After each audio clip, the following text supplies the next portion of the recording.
Comfort. It doesn't sound bad, does it? A cozy bed when the alarm goes off. A plush couch after a long day. Food at the touch of a button. Entertainment, infinite and endless. In your hand, but here is the brutal truth.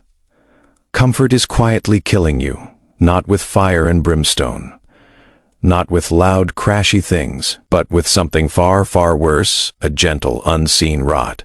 Because comfort doesn't make you stronger. Comfort does not harden your spirit or sharpen your mind.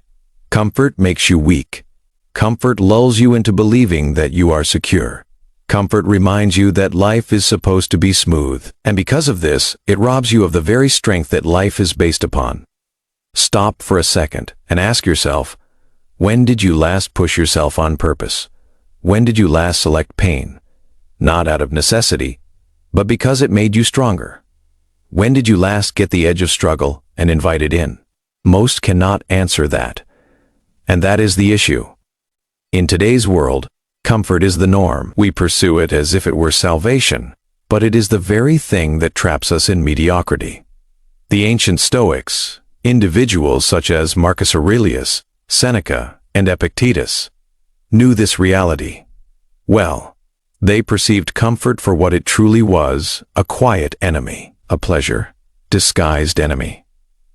An enemy that destroys the mind far before it destroys the body. They lived during eras when comfort was scarce. Food was not a guarantee. Winters were brutal. Life was delicate. But rather than pursuing security, they grew strength.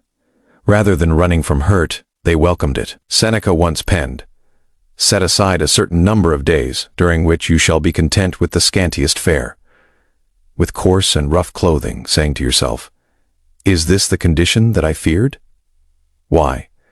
Because he understood comfort begets fear, and the only way to slay fear is to venture into discomfort. Intentionally consider it. The more settled you become, the weaker you are when something goes wrong. A criticism is like an attack. A failure is like the end. A little pain is unbearable. Comfort has conditioned us to anticipate ease, and when life does not provide it, we break down. But the Stoics, they trained differently. They practiced adversity by choice.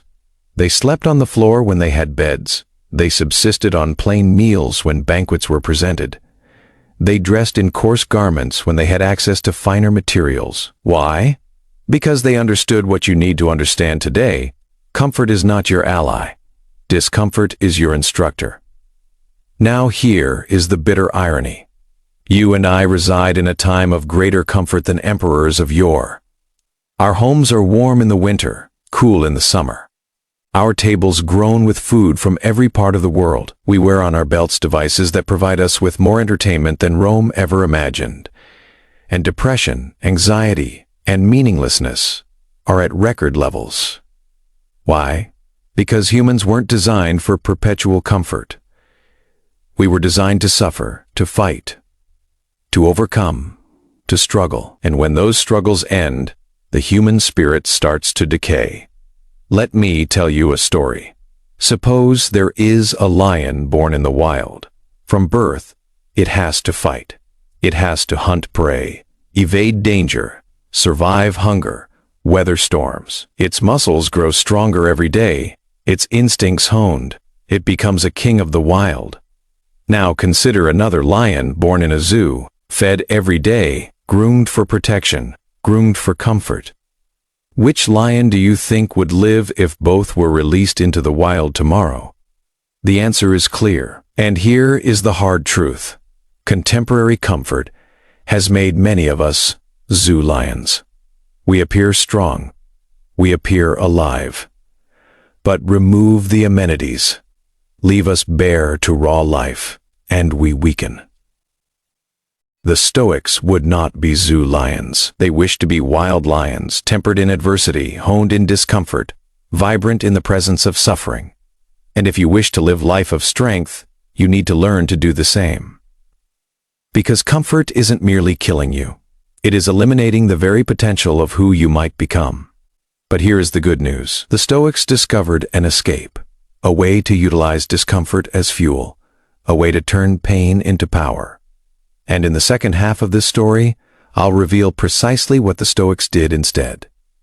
Each morning you wake up, you have a choice. You can lean toward comfort, or you can lean toward growth. Most of us, inadvertently, choose comfort. We hit snooze rather than waking early. We scroll mindlessly rather than concentrating intensely. We consume what is convenient rather than what is healthy. We sidestep fight, we sidestep struggle, we sidestep effort, and each of those decisions feels small, harmless, even vindicated. But accumulated, these little conveniences construct a life of weakness. The Stoics understood this. They thought that strength was not constructed in great battles, but in the everyday decisions we make. Consider Epictetus, for instance. He was born a slave and had no say in his outside life, but he understood something great: inner freedom. He taught, "We suffer more in imagination than in reality." Ease makes us weak because it conditions the imagination to be afraid of what is hard. The Stoics conditioned themselves to endure discomfort so that imagination could no longer dominate them. Consider the mindset difference. An individual brought up in ease freaks out at the hint of difficulty. An individual conditioned by hardship sees difficulty as known, as to be expected, as a part of life. That is why Stoics trained themselves in voluntary hardship. They knew it reshaped the mind. It was a matter of affirming, "I am not intimidated by hunger. I am not intimidated by cold. I am not in dread of strife. And if life presents these to me, I will survive." Seneca, Rome's wealthiest man, could have lived in luxury every day, but he didn't. He frequently slept on the floor. He wore rough clothes. He subsisted on plain, bland food, not because he needed to, but so that he might remain unbroken. Comfort was there for him, but he refused to allow it to master him. Imagine that, a man with more money than most could only dream of, voluntarily embracing hardship. Why? Because he understood the truth. If you rely on comfort, you are a slave. Now ask yourself, how many ways are you mastered by comfort? Are you mastered by the bed that keeps you sleeping late? Are you mastered by the food that makes your body weak? Are you mastered by the phone that keeps you distracted? Are you mastered by the comfort of excuses? The comfort of doing nothing you know you should be doing? Every chain is a chain of comfort, and every time you opt for it, the chain weighs more. But here is what the Stoics did differently. They didn't regard inconvenience as suffering. They regarded it as training. Each cold night was practice for when winter arrived. Each plain meal was training for when famine hit. Each moment of hardship was honing the edge of the soul. To them, ease was not forward progress. It was regression. Real progress was gauged by how much you could strengthen, how much you could suffer, how much calm you could retain, even in suffering. Marcus Aurelius, a Roman emperor, surrounded by luxury and riches, wrote to himself in his meditations, "You have power over your mind, not outside events. Realize this, and you will find strength." He understood the indulgences of ease. He had those in plenty, but he conditioned his mind to be tougher than the palace walls that surrounded him. He did not allow comfort to tame his rule. He ruled himself first. And this is the secret. The Stoics knew that only resistance leads to growth, just as muscles develop only when stretched to the breaking point. The soul develops only when it encounters discomfort. Now envision your own life. Envision a version of yourself that has worked with discomfort. You get up at dawn, even when it is difficult. You drive your body through exercise, even when it hurts. You engage with tough conversations rather than avoiding them. You prioritize discipline over distraction, work over ease, strength over comfort. That version of yourself is sharper, tougher, calmer. That version of yourself is unbreakable. But you can't become that person without sacrifice. Comfort will whisper to you every day, "Stay in bed, consume more, do less, rest." And every time you heed the call, you exchange your future strength for temporary weakness. The Stoics knew this exchange was poison. They had no part in it. So they reversed the script. While others viewed difficulty as something to shirk, they viewed it as the very gateway to freedom. And this is what is amazing. When you get consistent with this, discomfort doesn't feel like pain anymore. It feels like fuel. Cold showers leave you feeling like you are alive. Early mornings provide you with clarity. Simple food liberates your mind. Hard work turns into joy. You begin to desire the edge because you understand that is where you grow, and comfort then becomes the real suffering. This is the key that the Stoics possessed. They understood that the comfortable life is tempting but empties you out. The tough life appears harsh but toughens you up. And if you are willing to push yourself a little harder, if you wish to become more of who you are, you need to learn to do what they did. Accept discomfort voluntarily. Not because you enjoy it, but because it makes you indestructible. So I ask you, what would change if, beginning tomorrow, you started living like this? If you peeled away the layers of excess that you don't require, if you conditioned yourself to meet adversity rather than avoid it, what sort of person would you be? What sort of resilience would you tap into? That is the path the Stoics took. And if you are brave enough, it can be your path too. Because the reality is straightforward, comfort kills, discomfort constructs, and those who achieve greatness opt for the more challenging path every single time. Take a look at your daily existence. Nearly all that you see around you has been engineered to facilitate. Elevators so that you don't climb stairs. Cars so that you don't walk. Apps so that you don't think. Comfort has been the unseen architect of our contemporary world. And yet, here is the irony. The more we eliminate difficulty, the more life becomes intolerable when difficulty does show up. And it always shows up. Regardless of how protected, how safe, how comfortable you believe you are, life will test you. The Stoics understood this reality better than anyone, which is why they prepared not by pursuing comfort, but by cultivating its opposite. Seneca stated that if a man has not prepared himself in poverty, then when it arrives, it will destroy him. But if he has already lived it, worn it, and tasted it, then he is unafraid. Imagine the sort of power that affords you, striding through life with nothing to fear, because you have already confronted that which others fear. That is why the Stoics made discomfort a friend. Where others fled, they stood firm. Where others grumbled, they trained. Where others pleaded for comfort, they sought the challenge. Consider Epictetus once more, a slave from birth. No riches, no position, no liberty, and yet one of the greatest masters teachers of all time. Why? Because he learned that one thing nobody could ever take from him. Control over his own mind. His legs may be bound, his days dictated, but his mind was unencumbered. And because he accepted discomfort, he found liberty most people can never achieve. Now think about your own life. What holds you back? Your work, your routines, your fears, your need for comfort. How many times have you taken the path of least resistance and thought you were experiencing freedom, only to discover you were trapped, ailing, or unfulfilled? This is comfort's trap. It tricks you into thinking you are deciding on happiness when you are actually deciding on captivity. The Stoics shattered those chains by doing the reverse of what everyone else does.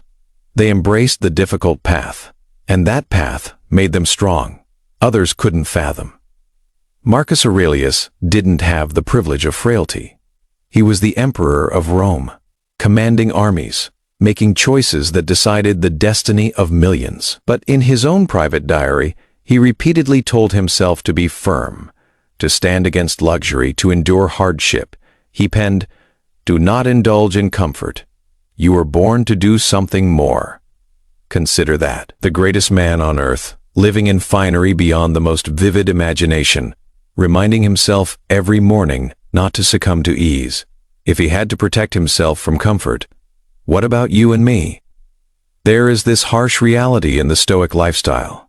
They did not whitewash things. They didn't assume the world would be nice to them. They anticipated hurt, loss, betrayal, failure, and rather than be broken by that, they geared up for it. To them, comfort was not preparation. Comfort was giving up.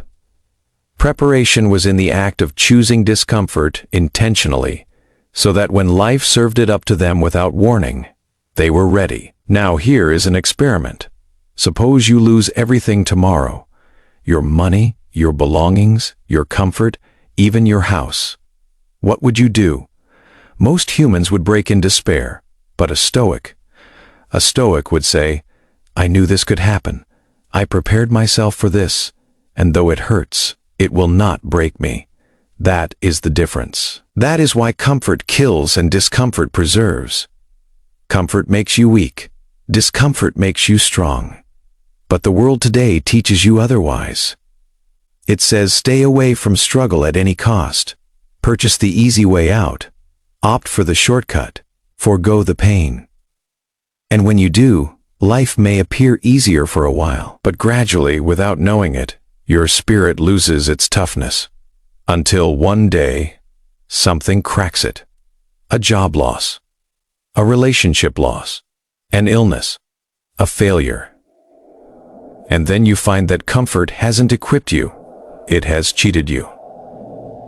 The Stoics would not allow this to be. They viewed discomfort as soul training. Each pangs of hunger reminded them they could live without luxury. Each bitter night of cold reminded them they could live without the warmth. Each defeat reminded them they could come back again. And since they endured the test through their will, they became men of unbreakable fortitude. Now, let's apply this to your life. What would happen if you spent just 1 week like the Stoics? Try going to bed on the floor rather than your bed. Try eating plain food, plain bread. Water. Try walking rather than driving. Try stripping away the distractions, the noise, the constant comfort. At first, it would be intolerable. But then, gradually, a different sort of power would emerge in you. You would find that you require much less than you believed, that you are more capable than you know. That comfort was never the gift, it was the snare. And when actual hardship arises, and it always does, you would not be devastated, because you would already taste the bitterness of struggle. You would already know how to survive. You would already know that the worst thing you feared is survivable. That is what the Stoics prepared for, and that is what you can prepare for too. Because the truth is simple, comfort is nice in the moment, but it takes your future strength. Discomfort is brutal now, but it builds the type of person who can't be broken later. And when you decide to take the harder road, you are not punishing yourself. You are freeing yourself. This is what the Stoics did rather than holding on to ease. They practiced each day as if it was training for war. And when life eventually put them to the test, they were ready. Look at the people around you. How many of them are trapped by comfort without even realizing it? They cling to soft routines, predictable days, endless entertainment, and small pleasures that numb rather than strengthen. They avoid pain at every turn, thinking that's the smart thing to do. But step back and you'll see the truth. Comfort has made them fragile. The very first time something doesn't work in their favor, they collapse. The very first time life shows them some chaos, they don't know how to stand firm. That is because they've constructed their existence on sand rather than stone. The Stoics knew that comfort is not security. Comfort is weakness, masquerading as safety. Marcus Aurelius dwelled in palaces dressed in robes of silk and could have indulged every luxury Rome had to offer. But he trained himself to suppress it. He told himself every day that he would die, that things would be stolen, that the body would break, that luck was not his to command. He exercised thinking of himself as a man who would lose everything and yet be unbroken. This exercise was not despair. It was liberation, because the non-addict to comfort is not enslaved by its loss. Seneca cautioned that luxury is the initial path to destruction. The moment a man becomes accustomed to ease, he cannot do without it. His body grows soft, his spirit is enervated, his courage departs. Comfort beckons him into bondage, and bondage exposes him to peril. Breaking free requires you to practice surrendering things you believe you require. That is what Seneca referred to as voluntary discomfort, not as punishment. Training. It is the skill of reminding yourself that happiness isn't based on comfort, but on strength of will. And take Epictetus once more, the fellow who had nearly nothing. He lived with so little that comfort was barely a part of his everyday life. But today he is remembered, whereas emperors and generals are forgotten. Why? Because discomfort made him someone whose wisdom transcended time itself. His sayings reverberate throughout history because they have the burden of proven resilience. He demonstrated that you don't require power, wealth, or comfort to have an extraordinary life. You require resilience. Let's ask again, then why is comfort killing you? Because comfort causes you to forget what you are capable of. It causes you to underestimate your own strength. It causes you to believe life must be easy, and when it is not, you break. You are not broken because life is hard. You are broken because you thought it was going to be soft. The Stoics did the opposite. They anticipated pain. They anticipated struggle. They anticipated loss. And when it did arrive, they told me naturally I was prepared for this. Think of a soldier who never prepared himself under tough circumstances. He only trained on pleasant days with ideal weapons, with an accommodating enemy. When he is suddenly presented with an actual battlefield, he is shattered. That is what comfort does. It prepares you for a world that isn't there. Life is the battlefield. It is unpredictable, unjust, sometimes cruel. And if you haven't conditioned yourself for it, comfort will be your undoing. The Stoics conditioned themselves by living as closely to reality as possible. They didn't request ease of life. They requested fortitude to live through a difficult one. This is not rejecting pleasure or rejecting joy. This is not rejecting it because it is attachment. There is a difference between relishing the taste of good food and being unable to exist without it. The Stoics enjoyed the feel of good food on the tongue, the glory of nature, the love of friends. But they didn't attach. They didn't find their identity in it. They found their identity in what could not be removed, their state of mind, their discipline, their beliefs. And this is where the road divides. Most follow the road of ease, thinking it will lead to bliss. But it is a road that constricts until it ensnares them. The Stoic takes the more difficult path. Initially, it appears harsh. But the further he goes, the road widens. It leads him to a freedom and fortitude no ease can yield. This is why they referred to discomfort as an educator. All difficulty was wisdom. All hurt made the mind sharper. All hindrance was training. Imagine yourself several years from now. Would you like to be a person who goes into hysterics the moment things become difficult, or someone who is at peace because you've prepared for the storm? Would you like to be someone who holds on to comfort until it is gone, or someone who moves effortlessly because comfort never ruled you? That decision is made daily in the minutest of actions. Do you take the easy road or the difficult one? Do you pursue pleasure or expansion? Do you hang on or do you get ready? The Stoics understood what option was important. That is why their insight remains when empires fall. Comfort erodes, growth persists, and the principles of Stoic growth are straightforward. Accept discomfort, dominate your cravings, toughen your mind, and step forward to confront life as it exists, not as you would like it to be. That is the way to the next level. That is the way that produces liberty. Consider for a moment what really makes an individual strong. Is it wealth? It can be lost instantly. Is it reputation? It can be ruined with one rumor. Is it comfort? It can be stripped by an unexpected turn of events. The Stoics were aware that real power lies in what may not be taken away or given. It is discovered in what cannot be shattered. Your attitude, your self-control, your capacity to persevere. That is why they cautioned against comfort. Because the more you anchor your power to it, the less powerful you are when it is taken away. Marcus Aurelius endured wars, plagues, betrayal, and relentless demands as emperor. But he never pleaded for ease.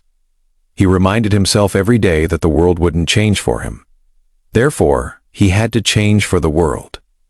He was not made strong by comfort, but by preparation. He lived because he anticipated suffering and hardened his soul to withstand it. That is the secret lesson locked within his meditations, that the true enemy is not suffering, but your own unwillingness to confront it. Seneca, who had Rome's riches at his disposal, exercised giving them away. He dressed in tatters, dined on the worst food, and asked himself, Is this what I was afraid of? He understood that luxury was a prison decked out as liberty. By going beyond it, he was truly free. He learned that a man who can subsist on little is unconquerable. Comfort could not kill him because he was not its slave, which is why his letters continue to speak across the centuries about the price of comfort and the payoff of hardiness. Epictetus, who started life as a slave, knew this better than anyone. His body was enslaved, but his mind was liberated. He instructed his pupils to regard adversity as training, not penalty. To him, life itself was a school in which every ache was a lesson. He did not say, "Why me?" he said. "How can I use this?" That is the center of Stoic resilience.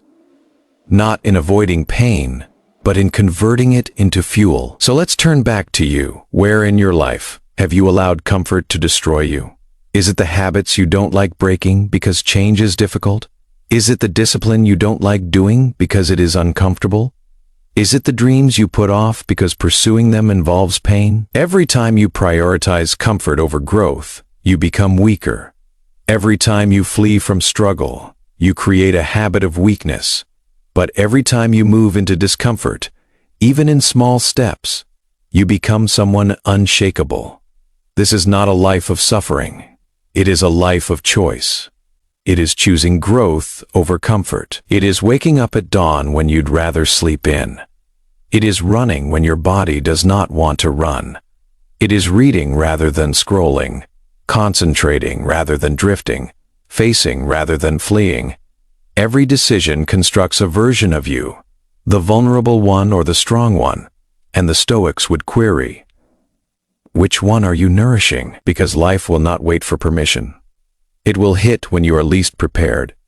Illness, loss, betrayal, failure. If you have lived in ease, they will break you. If you have trained in hardship, they will forge you. You will fold, but you will not shatter. You will hurt, but you will survive. You will emerge. That is the promise of Stoic growth. Comfort is a whisper that says, "This is enough, stay here." But growth is a voice that commands, "You are better than this. Move on." The Stoics heard the voice of growth.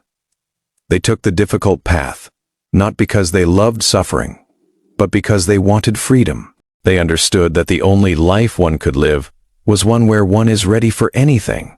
So ask yourself, now what would your life be like if you began living like this? If you ceased to flee from pain and started to walk towards it? If you took the cold, the quiet, the starvation, the failure, not as foes, but as instructors? Gradually, you would transform. You would find a deeper confidence, a strength that is not reliant on money, comfort, or situation. You would become unmovable. This is how comfort is killing you, and this is how the Stoics did otherwise. They trained, they suffered, they took the hard path, and by doing that they found freedom, tranquility, and strength. You can take that path too. Each day, with each decision, you get to choose whether comfort softens you up or discomfort makes you strong. Choose well, choose growth. Because when the storm arrives, and it will not be the comfortable who remain. It will be the strong,